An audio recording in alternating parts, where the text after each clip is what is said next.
Hello everyone. So now let us quickly start with a very small topic of just 2 minutes on Negotiable Instrument Act, which many students are having problem with. What is the difference between holder and holder in due course? So I just need your 2-3 minutes, that's it, and we will be done with this, both the differences, holder and holder in due course. And so let us start.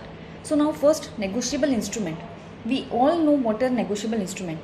And yes guys, if anybody have missed it and if anybody want to learn about negotiable instrument, I have already kept the video before of the negotiable instruments, so you can quickly go through that videos as well and you can clarify what are negotiable instruments act. So now negotiable instruments, there are 3: promissory note, bill of exchange and check. These are called negotiable instruments as per our negotiable instrument act. Okay, so now who is the holder of the negotiable instrument? Let us take an example. ABC person है, the person ABC is there and he is giving a check to me. Check, bill of exchange or promissory note, anything. We are talking about check right now. Okay? ABC person है, उसने मुझे check बना के दिया for right. So now who is having that check? Nidhi Parak. I am having that check. So I will be called the holder of that check. Any person who is in possession of the negotiable instrument, that is considered as the holder. But this is not just enough. What things we need to see to become a holder? If I want to become a holder of the negotiable instrument, if I want to become holder of that particular check of ABC, what things I need to see? First, the person should be in possession of the negotiable instrument act. Possession मतलब जो भी negotiable instrument है, यहाँ पे हम check की बात कर रहे हैं. I should have that possession. वो check मेरे पास होना चाहिए to become a holder. Then first is should be in possession of the negotiable instrument. Second, just possession is not enough. Entitlement of that possession, it is important. That may be a possibility that I may threaten a ABC and take that check. मैं चोरी करके भी तो ले सकती हूँ negotiable instrument. Anything can be done. अगर मैंने चोरी की है, right? If I am doing डकैती over there and taking the negotiable instrument, वो मेरा right है उस negotiable instrument पे? नहीं, because मैंने चोरी किया है. तो I am not having that particular right. So right होना चाहिए. This then I will become a holder of the negotiable instrument. ABC ने मुझे एंटाइटलमेंट दिया है, मुझे राइट दिया है for that possession. First point says that I should be in possession of the negotiable instrument. Second is entitlement of the possession. The person is entitled for that possession. Done. Now third point, the person is entitled to claim money under it. If I am having that cheque, I am having entitled for that possession. I have the right for to claim money also. Whatever amount is written in the check, I have the right. Then I will be called a holder. Now let us talk about consideration. Consideration is important or not? For being a holder, consideration is not important. There may be a consideration, there may not be a consideration.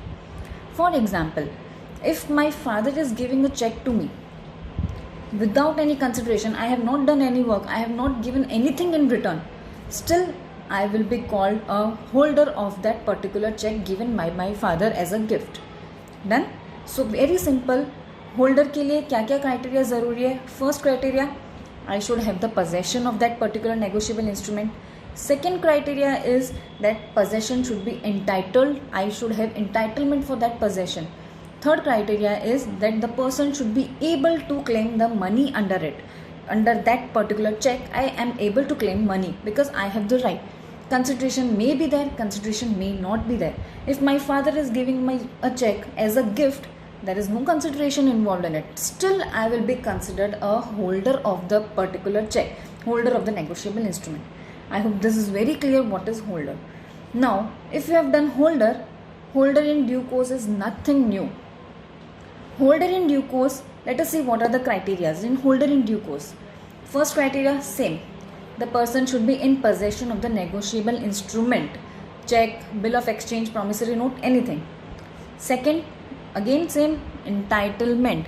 The person should be entitled for that possession. मेरे पास right होना चाहिए possession के लिए भी. ऐसा नहीं है मैंने चोरी से लिया है, चोरी करने से मुझे right नहीं मिलेगा. मेरे पास right होना चाहिए for that possession. Third point, the person is entitled to claim the money. अगर मैंने चोरी करके लिया होता, पोजेशन है मेरे पास, बट क्या मेरे पास हक है, मैं पैसा मांग सकती हूँ? नहीं. पर्सन क्लेम करने का हक नहीं मिलता. Now here important point, consideration. Some consideration should be there compulsorily. To become a holder in due course, there should be compulsory some consideration involved. Without consideration, I am not the holder in due course. Again, taking the same example, if my father is giving me a check, but he gave me the check for what? I have done some work for him, for that he is giving me a check. That means consideration is involved over here. Then I will become a holder in due course. But if he is giving me just as a gift without any consideration, then I'm just a holder and I'm not a holder in due course. And another important point to note for the holder in due course is that if I am taking the possession of any negotiable instrument, I have entitlement, I can claim money, I got that particular negotiable instrument for a particular consideration. Still, another point is that it should be in good faith, compulsorily in good faith hona chahiye.